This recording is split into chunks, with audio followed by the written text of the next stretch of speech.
हिमाचल की cement factory विवाद लगातार सरकार के गले की फांस बनता जा रहा है। जहां एक तरफ सरकार को रोजाना करोड़ों का घाटा सहना पड़ रहा है, वहीं अभी तक ये मसला सुलझता हुआ नजर नहीं आ रहा है। इधर कंपनी डबल डिजिट में माल भाड़ा देने को तैयार नहीं है। उधर ट्रक ऑपरेटरों ने 4 फरवरी को चक्का जाम करने की चेतावनी दी है। वहीं इस विवाद को और गरमाने का काम भाजपा के महामंत्री त्रिलोक जम्वाल के एक बयान ने किया, जिसमें वो कह रहे हैं कि सुक्खू सरकार और सीमेंट फैक्ट्री प्रबंधन के बीच जो है वो बंद कमरे में चर्चा हुई और ये चर्चा 13 और 14 दिसंबर को हुई।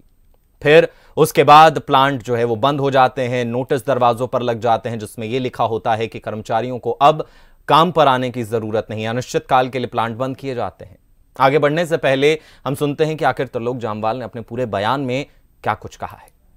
तो कांग्रेस सरकार का पहला जो श्री गणेश है वो डी नोटिफाई करने से, इसलिए 13 तारीख और 14 तारीख को अदानी ग्रुप और प्रदेश सरकार की बैठक प्रदेश के शिमला राजधानी में होती है और 14 तारीख 5 बजे अदानी ग्रुप एक नोटिफिकेशन जारी करता है जिसके तहत दोनों इंडस्ट्री प्लांट को बंद करता है।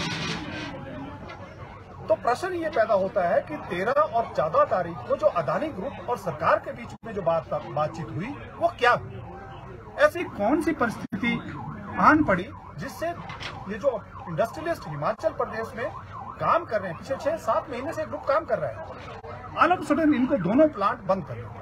तो मेरा प्रदेश सरकार के ऊपर आरोप है कि ये जो बंद कमरे में बातचीत हुई है इसको जगजाहिर किया जाए। दूसरे, अगर 14 तारीख 5 बजे अदानी ग्रुप ने प्लांट बंद कर दिए तो प्रदेश सरकार बताए कि एक नोटिस उन्होंने अदानी ग्रुप को आज तक दिया, एक नोटिस। क्या प्रदेश सरकार ने उनकी माइनिंग को कैंसिल करने के लिए कोई एक्शन लिया? क्या उनकी बिजली को डिस्कनेक्ट करने के लिए कोई एक्शन लिया? और इतना ही नहीं, जो प्रदेश सरकार ने 11 बैठकें या 12 बैठकें इन्होंने की जिसमें उन्होंने कहा कि हम रेट तय कर रहे हैं कि एक्चुअल रेट क्या होना चाहिए। हाई कोर्ट का एक जजमेंट है 2005 का जिसके तहत एक फार्मूला तय है, उस फार्मूले के तहत रेट तय होंगे। तो उस फार्मूले की कैलकुलेशन के लिए प्रदेश सरकार 50 दिन हो गए, अभी तक उस फार्मूले की कैलकुलेशन बाहर नहीं आ रही है, एक नोटिफिकेशन ही प्रदेश सरकार कर पा रही है। तो ऐसी कौन सी वजह है? इसीलिए मैं बार बार कह रहा हूं कि अदानी ग्रुप के साथ 13 और 14 दिसंबर को आपकी क्या बातचीत हुई है उसको जगजाहिर करना चाहिए। यही कारण है कि नोटिफिकेशन नहीं हो रही है। और इतना ही नहीं, क्या प्रदेश सरकार ने अदानी ग्रुप को नोटिस दिया कि हम कंपल्सरी एक्वायर कर रहे हैं आपकी फैक्ट्रीज को अगर आप प्रदेश में मनमानी करेंगे? क्यों, आखिर क्यों? तो इसलिए मेरा प्रश्न है कि प्रदेश सरकार जानबूझकर इस समस्या का समाधान नहीं चाह रही। प्रदेश सरकार ये जो हमारे ट्रक ऑपरेटर भाई हैं उनके किराए को कम करने के लिए, मैं एक और मेरा आरोप है कि प्रदेश सरकार अगर 11 रुपए 41 पैसे पे हमारे ट्रक ऑपरेटर भाई बिलासपुर में काम कर रहे हैं, अगर तो प्रदेश सरकार, क्योंकि उसके बाद इन्होंने 3 रुपए डीजल प्रति लीटर पे बढ़ाया है, तो प्रदेश सरकार अगर नोटिफिकेशन 11 रुपए 41 पैसे से ऊपर कर रही है तो हम समझ सकते हैं कि कैलकुलेशन में टाइम लग सकता है। अगर उससे नीचे कर रही है तो मेरा आरोप है कि प्रदेश सरकार बताए कि 13 और 14 तारीख को आपके अदानी ग्रुप के साथ ऐसी कौन सी बातचीत हुई है कि आप हमारे ऑपरेटर भाइयों के किराए कम करने जा रहे हैं। तो यहां पर आपने त्रिलोक जम्वाल का पूरा बयान सुना। उन्होंने सीधे सीधे 2 आरोप यहां पर जड़ दिए हैं, मौजूदा सरकार पर लगाए हैं। पहला, चर्चा हुई, बातचीत हुई मौजूदा सीएम सुक्खू और प्लांट प्रबंधन के बीच में बातचीत होती है और बंद कमरे में बातचीत होती है। सीधा आरोप है कि उसके अंश जो हैं वो उजागर किए जाएं कि आखिर क्या बातचीत हुई जिस वजह से प्लांट बंद हो गया। दूसरा, नोटिफिकेशन आने में जब हर्षवर्धन उद्योग मंत्री के साथ जब बातचीत होती है, चर्चा होती है, तो उसके बाद कहा जाता है कि जल्द ही नोटिफिकेशन होगा। वो नोटिफिकेशन क्यों नहीं हुई? सीधे तौर पर ये आरोप लगाए जा रहे हैं। तो आगे बढ़ने से पहले आज फिर जो है वो सीएम सुक्खू का बयान इस मुद्दे पर सामने आता है। वो क्या कहते हैं वो भी सुनते हैं। कमाते हैं उनके हितों को ध्यान में रखा जाएगा। देखिए, कल भी हमारी ट्रक ऑपरेटर से बातचीत हुई है। हम तो सिर्फ नेगोशिएशन की भूमिका अदा कर सकते हैं। जो सीमेंट कंपनी है और जो ट्रक ऑपरेटर्स है उनके बीच में एक आम राय बनाने की हम कोशिश कर रहे हैं। जहाँ तक ट्रकर्स के हित की बात है, मैंने कई बार कहा कि ट्रकर्स हमारे प्रदेश के निवासी हैं, अपना रोजी रोटी ट्रक के द्वारा कमाते हैं, उनके हितों को ध्यान में रखा जाएगा और उनके हितों को ध्यान में रखकर ही हमने कल उनसे बातचीत की है। अब वो कल हमसे दोबारा मिलने आएंगे और अपना जो विचार है वो मेरे साथ हमारे पास करेंगे। सर, क्या आपकी अदानी से इस बारे में कोई बात हुई है? नहीं, विभाग अदानी से बात कर रहा है, मैं क्यों बात कर रहा हूँ? ना मेरी कोई ऐसा है। इंडस्ट्री मिनिस्टर आज भी मीटिंग में बैठे हैं, उनकी बात है और जहाँ सारी जानकारी मैंने ये कहा कि हम इसको समस्या का समाधान करना चाहते हैं। तो यहाँ पर हिमाचल के सीएम ने क्या कुछ कहा वो भी आपने सुना, क्योंकि ये मुद्दा बहुत ज़्यादा ज्वलंत है, बहुत ज़्यादा संवेदनशील है। इस मुद्दे का सुलझना बहुत ज़्यादा जो है वो ज़रूरी हो जाता है और इन दोनों के ही बयानों के क्या मतलब निकलकर सामने आते हैं वो जानने के लिए हमारे साथ हमारे एक्सपर्ट, हमारे स्थानीय संपादक विजयपुरी जी हमारे साथ जुड़ चुके हैं। नमस्कार सर। हाँ, नमस्कार गौतम। सर, एक तरफ त्रिलोक जम्वाल हैं जो सीधे तौर पर मौजूदा सरकार पर यह आरोप लगाते हैं कि भैया आपकी जो बीच में बातचीत हुई है 13-14 को आपने चर्चा की, मीटिंग की प्लांट के साथ और गुप्त बंद कमरे में यह चर्चा की। और ऐसा पहली बार नहीं है कि त्रिलोक जम्वाल ने आरोप लगाए। हिमाचल टुडे के प्लेटफॉर्म पर जब उनसे हमने चर्चा की तब भी उन्होंने ये आरोप लगाए थे कि भैया बंद कमरे में बातचीत हुई है और उसके बाद कुछ ऐसी चर्चाएं हुई हैं जिसकी वजह से प्लांट बंद हुआ है। आप इनके बयान को किस नजर से देखते हैं? देखिए, माननीय विधायक जो कह रहे हैं वो शायद हो सकता है कि वो सही कह रहे हों।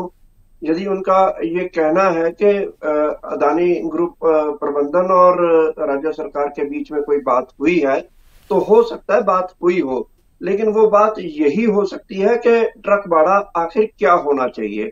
और अदानी ग्रुप ने शायद सरकार के नोटिस में लाया होगा कि जो ट्रक भाड़ा जो है अभी तक निर्धारित है वो अदा करने में प्रबंधन जो है वो पूरी तरह से विफल है तथा उन्हें घाटे का सामना करना पड़ रहा है। और अगर ऐसी बात हुई है तो राज्य सरकार जो है ने डेफिनेटली ये कहा होगा कि हम कोई बीच का रास्ता निकालने की कोशिश करते हैं और उसके बाद प्रबंधन ने नोटिस लगा दिया और खाली जो फैक्ट्रियों को ताले लगा दिए।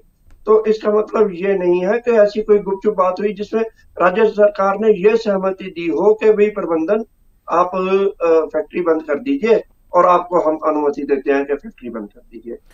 इसका अर्थ कतई ये निकाला नहीं जाना चाहिए। लेकिन हाँ, सरकार को भी यदि ऐसी कोई बात हुई है, क्योंकि त्रिलोक जम्वाल जो है विधायक है, रिस्पॉन्सिबल व्यक्ति हैं और वो बार बार आरोप लगा चुके हैं, तो राज्य सरकार को भी स्पष्टीकरण देना चाहिए कि ऐसी कोई बात हुई या नहीं हुई और अगर बात हुई है तो वो क्या हुई। सर, यहाँ पर एक सवाल ये खड़ा होता है कि कुछ वक्त पहले ही ये खबरें चल रही थी कि तमाम प्लेटफॉर्म पर ये खबरें थी कि मौजूदा सरकार को पता ही नहीं था कि प्लांट बंद हो रहा है या उनको बिना बताए प्लांट को बंद कर दिया गया। वहीं दूसरी ओर ये कहा जा रहा है कि चर्चा हुई, त्रिलोक जम्वाल कह रहे हैं कि भैया चर्चा हुई और उसके बाद प्लांट बंद हुआ। तो इन दोनों चीजों में क्या तालमेल है? देखिए, त्रिलोक जम्वाल जी का ये अपना आरोप है। इसको सरकार जब तक इस आरोप की पुष्टि नहीं करती तब तक हम ये नहीं कह सकते कि बातचीत हुई भी है। लेकिन अगर बातचीत हुई है तो मैं नहीं मानता कि कोई भी सरकार ऐसी अनुमति देगी कि भैया आप फैक्ट्री बंद कर दीजिए। ये मेरे हिसाब से ऐसा संभव नहीं है और सरकार को भी खुलकर इस संबंध में सामने आना चाहिए और उन्हें स्पष्ट करना चाहिए कि उनकी कोई बात हुई है अथवा नहीं, क्योंकि यह विवाद लगातार गहरा रहा। जी, दूसरा जो उन्होंने आरोप लगाया कि नोटिफिकेशन को लेकर ट्रक ऑपरेटर भी उम्मीद लगाए बैठे थे कि जिस दिन चर्चा हुई उस दिन शाम को या उसके अगले दिन जो है वो नोटिफिकेशन जारी हो जाए, लेकिन वो नोटिफिकेशन जारी नहीं हुई। और त्रिलोक जम्वाल ने यह भी आरोप लगाया कि आखिर ऐसा क्यों हो रहा है कि अभी तक नोटिफिकेशन जारी नहीं कर पा रही है सरकार।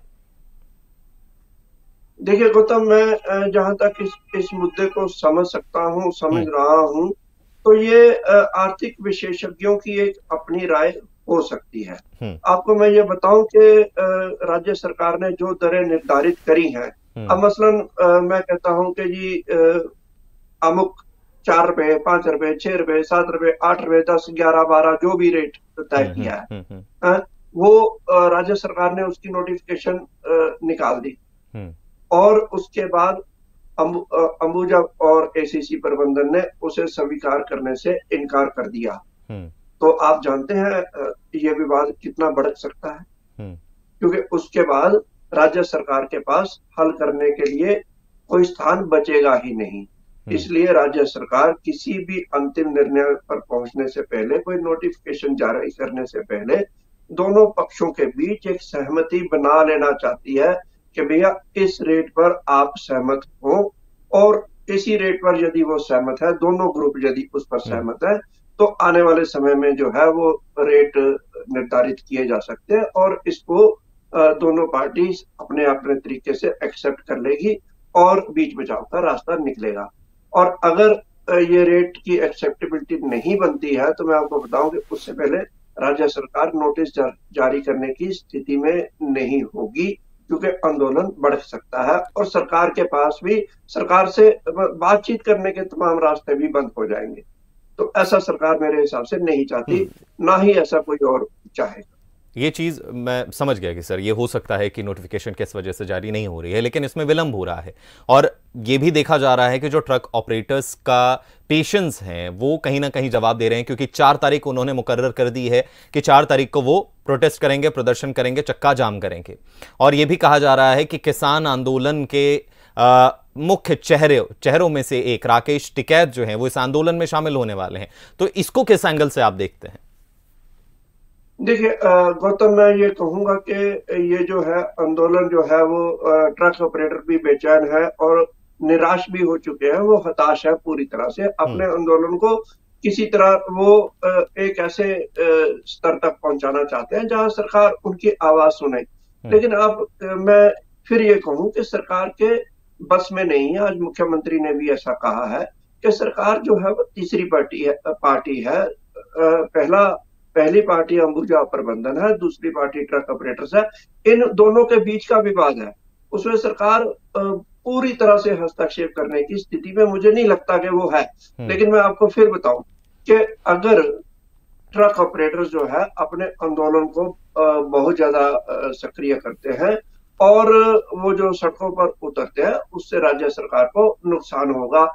और ऐसे में अब जबकि ये एक निर्णय लिया गया है, ये अभी ट्रक ऑपरेटर्स का कहना है कि टिकैत भी उसमें शामिल होंगे।